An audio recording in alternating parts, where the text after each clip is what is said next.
Let me take you back to a moment not too long ago when I stood in a small room with peeling walls and bare furniture. The world around me whispered of lack. My pockets were empty, yet in my mind's eye I walked in abundance. I sat on plush velvet, not torn linen. I heard the quiet hum of wealth, not the groan of limitation. I felt rich even as circumstance told me I was poor. And in that feeling, my world... You see, the truth I share with you is not a philosophy to debate, but a law to live by, the law of assumption. You are not to become wealthy. You are to assume the state of wealth. You must dare to believe that what you long for is already yours, not someday, now.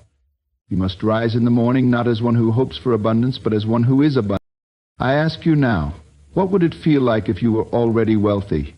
Not just rich in money, but in mind, in spirit, in freedom. Would you walk differently?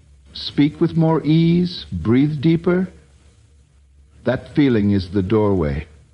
That feeling is your secret. Imagination is the creative power of the universe clothed in your mind. When you imagine with conviction, you are not pretending, you are planting. A seed of assumption buried in the fertile soil of belief will always bloom. Always. It may not happen by the hand you expect or through the door you're watching, but it will come, it must. For imagination, when felt as real, becomes reality. Feeling is the key. It is not enough to say, I am wealthy. You must feel the richness in your bones. You must live internally as if your world already reflects your desire. The senses will protest. The outer world may scoff, but your job is not to argue with facts. It is to remain loyal to the unseen reality. I once imagined a man thanking me for a gift I had not yet given. I heard his words, felt his gratitude, and knew the act was done. Days passed, and seemingly out of nowhere, the opportunity arose to give him exactly what I had imagined. I had not forced it. I had only assumed it. This is the secret so few will ever grasp. You are not to chase the thing, you are to become the thing. A wealthy man need not prove his wealth. It emanates from him. It shows in his posture, his choices, his calm.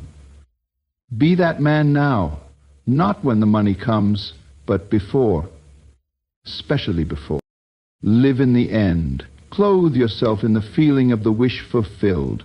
Walk as if the ground beneath your feet was laid in gold. Speak as though every word builds your palace. Act, not as a beggar asking for scraps, but as a creator shaping worlds.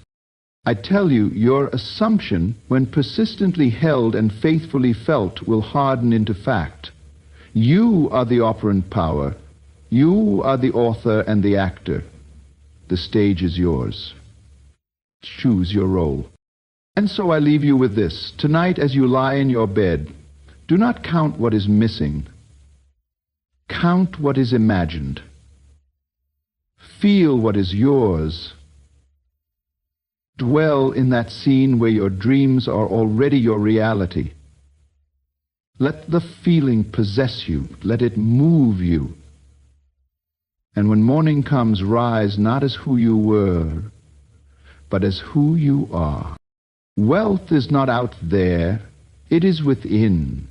Assume the feeling, and the world will follow. Let us begin with the law of assumption, this sacred principle that you are what you believe yourself to be. This is no shallow motivational phrase. It is the foundation of all creation. It is the spiritual law that governs every movement of consciousness and shapes the very fabric of your reality. You see, there is no power outside of you assigning your lot in life. There is no divine lottery deciding who shall be rich and who shall be poor, who shall succeed and who shall fail. It is you, always you, who assumes the role and plays it out on the grand stage of life. When I speak of assumption, I am not speaking of idle wishing. I am not asking you to daydream for the sake of escape. No, assumption is not escape. It is embodiment. To assume a state is to clothe yourself in it, to wear it so intimately in your imagination that it becomes indistinguishable from reality. The law of assumption states simply, if you persist in the assumption that you already are the person you desire to be, you will become that person, not through strain, not through effort, through being. I recall a time when I knew nothing but lack. My bank account dwindled, my prospects were slim, and yet I made a choice. Not a choice to hustle harder or beg life to throw me a bone. I made a choice to revise who I was in consciousness. I said to myself, I am wealthy. I am free. I am favored by life itself, and each day I returned to that inner declaration, not with desperation, but with conviction. I assumed the role of a man whose needs were already met, whose cup overflowed. You must understand, the outer world is simply a mirror. It reflects not what you wish, but what you believe. And belief is nothing more than assumption sustained over time. When you assume a new identity, the world rearranges itself to match. The people, the opportunities, the chance encounters, they are all drawn to you, magnetized by your inner state.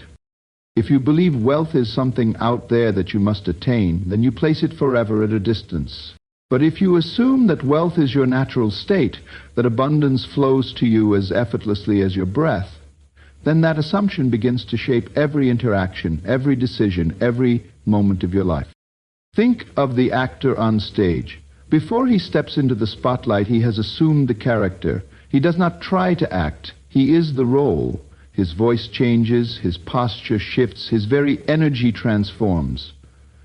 So too must you become the actor in your own play, assuming the role of the wealthy, powerful, radiant being that you already are in the unseen. And the beautiful irony is this.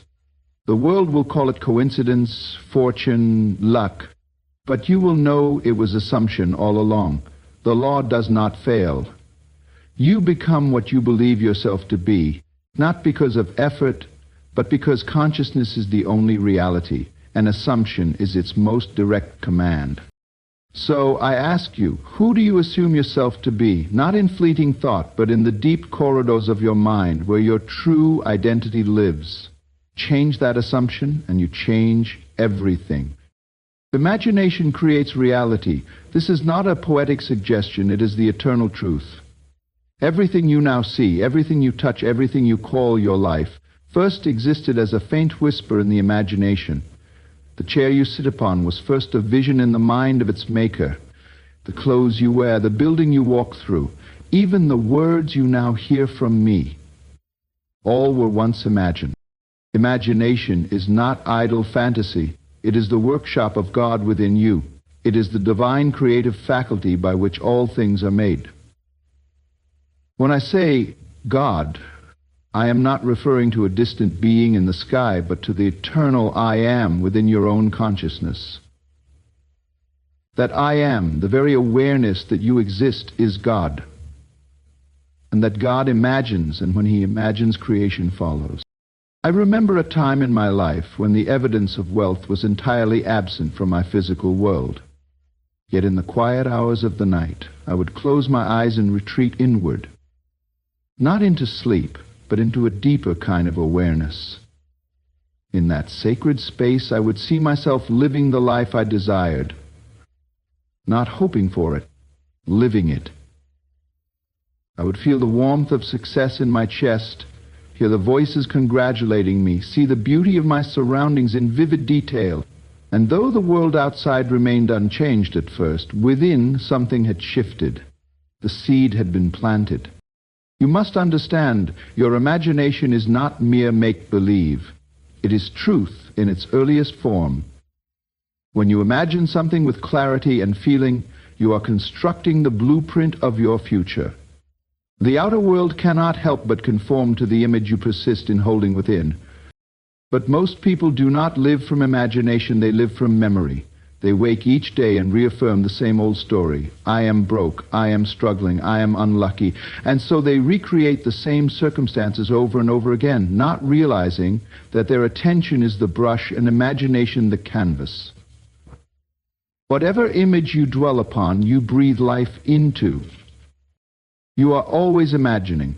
Whether you realize it or not, your mind is constantly producing inner scenes, inner dialogues, inner assumptions. The question is not if you are imagining, but what you are imagining, and whether you are doing so consciously. The man who becomes wealthy is not the one who merely works hard or waits patiently, but the one who first sees himself as wealthy in the world of imagination. It is through that persistent inner vision that the outer world begins to respond. Think of the sculptor. He sees the statue within the marble long before he picks up his chisel. So too must you see the life you desire in the invisible before it ever appears in the visible. You must become intimate with your imagined scenes. Walk through them, speak within them, feel their texture and warmth. Let them become more real to you than what your senses currently report. For the world, as solid as it may seem, is but a shadow, a reflection, a delayed echo of your imagination. It is not your master, it is your servant. When you grasp this, you no longer wait for life to change. You change within, and life must follow. Imagination, when fused with feeling, becomes your most powerful instrument of transformation. Do not ask if it is possible. Ask instead, can I see it? Can I feel it? Can I live it now in the secret place of the Most High? If the answer is yes, then it is already yours. The world will rearrange itself. It must. For imagination creates reality. The power of feeling. Ah, here lies the golden key, the sacred catalyst that turns imagination into experience. Without feeling, imagination is like a lamp without a flame, beautiful in form but powerless to illuminate. Feeling is the fire, the energy, the divine spark that animates the unseen and draws it into the seen. It is not the thought alone that creates. It is the feeling of the thought. The emotional conviction behind the image, the internal knowing that says, this is mine,